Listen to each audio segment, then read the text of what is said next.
નમસ્કાર મિત્રો, આજે આપણે ગુજરાતમાં ગાંધીનગરની ગવર્મેન્ટ પોલિટેકનિકની મુલાકાત લઈએ છીએ અને ગવર્મેન્ટ અને પ્રાઇવેટ પોલિટેકનિક વચ્ચે કેટલો ડિફરન્સ છે એ આજે આપણે જોઈશું.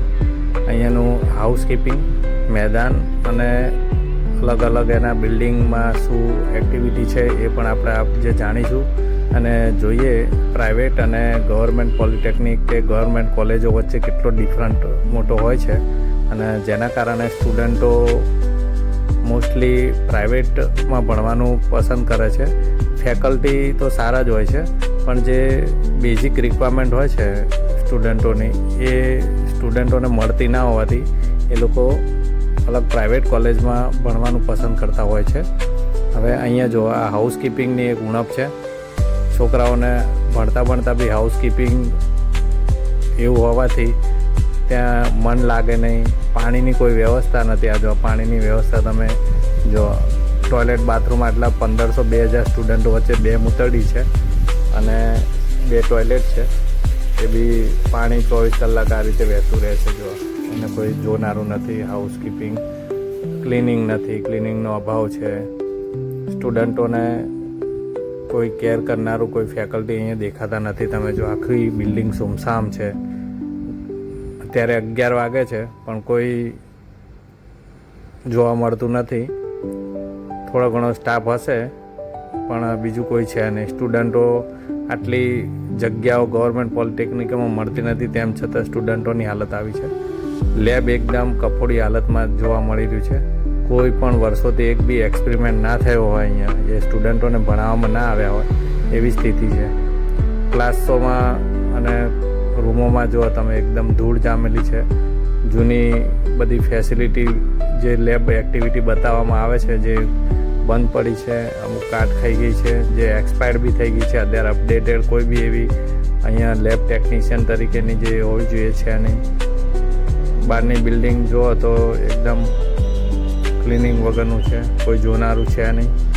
એની સામે આપણે જોઈએ તો જે પ્રાઇવેટ કોલેજો હોય છે એનું તમને આમ હોટલમાં અને રિસોર્ટમાં રહેતા હોય એવું તમને ફીલ થાય. સ્ટુડન્ટોને બેસવાની કોઈ ફેસિલિટી કે કોઈ સગવડ નથી.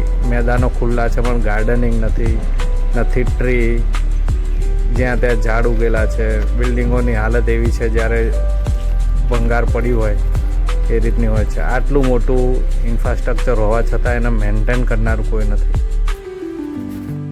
તો મિત્રો, આ હતી આપણી ગવર્મેન્ટ કોલેજ, જે તમે અંદરથી એનું ઇન્ફ્રાસ્ટ્રક્ચર ને બધું જોયું.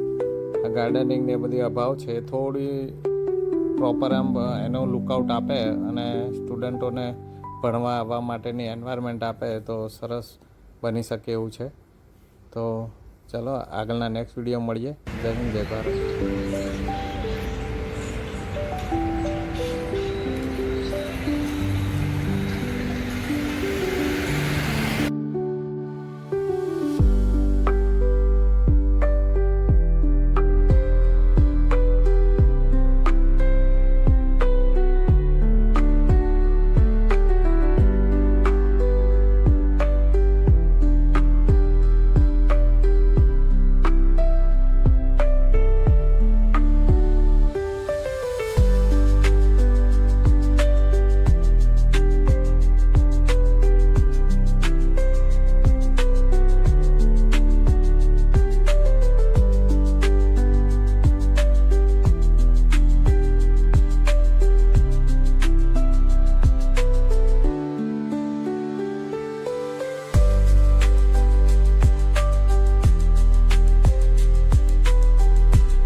તો મિત્રો, આ તો ગવર્મેન્ટ વર્સિસ પ્રાઇવેટ આપણું એજ્યુકેશન ઇન્ફ્રાસ્ટ્રક્ચર. તમને કેવું લાગ્યું એ જણાવજો અને કોમેન્ટ કરજો અને શેર કરજો. જય હિન્દ, જય ભારત.